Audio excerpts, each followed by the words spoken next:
श्रीनीलकण्ठस्तवः श्रीपार्वतीवल्लभाष्टकम्।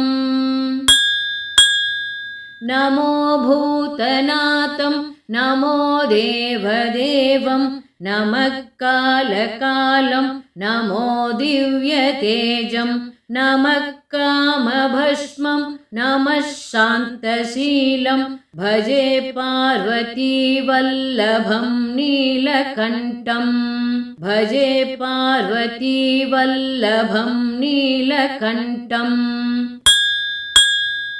सदा तीर्थसिद्धं सदा भक्तरक्षं सदा शैव पूज्यं सदा शुभ्रभस्मं सदा ध्यानयुक्तं सदा ज्ञानतल्पं भजे पार्वतीवल्लभं नीलकण्ठं भजे पार्वतीवल्लभं नीलकण्ठम्।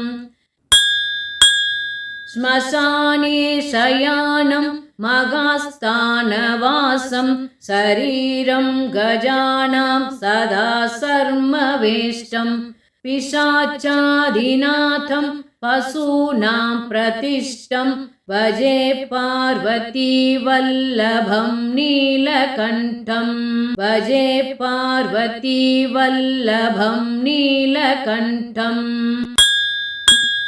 फणिनागकण्ठे भुजङ्गात्यनेकं गलेरुण्डमालं महावीरशूरं कडिव्याघ्रचर्मं चिताभस्मलेपं भजे पार्वतीवल्लभं नीलकण्ठं भजे पार्वतीवल्लभं नीलकण्ठम्। शिरःशुद्धगङ्गा शिवा वामभागं वियद्दीर्घकेशं सदा मां त्रिनेत्रं फणिनागकर्णं सदा पालचन्द्रं भजे पार्वतीवल्लभं नीलकण्ठं भजे पार्वतीवल्लभं नीलकण्ठम्।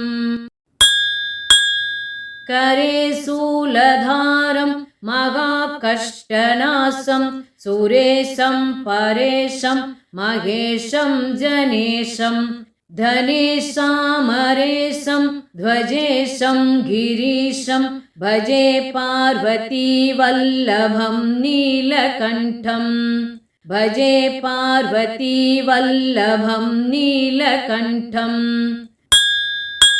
उदासं सुदासं सुकैलासवासं धरानिर्झरे संस्थितं ह्यादिदेवम् अजं हेमकल्पद्रुमं कल्पसेव्यं भजे पार्वतीवल्लभं नीलकण्ठं भजे पार्वतीवल्लभं नीलकण्ठम्। मुनीनां वरेण्यं गुणं रूपवर्णं दिविजैषं पठन्तं शिवं वेदशास्त्रम् अहोदीनवस्त्रं कृपालुं शिवं तं भजे पार्वतीवल्लभं नीलकण्ठं भजे पार्वतीवल्लभं नीलकण्ठम्। सदा पावनाथं सदा सेव्यमानं सदा भक्तिदेवं सदा पूज्यमानं महातीर्थवासं सदा सेव्यमेकं भजे पार्वतीवल्लभं नीलकण्ठं भजे पार्वतीवल्लभं नीलकण्ठम्।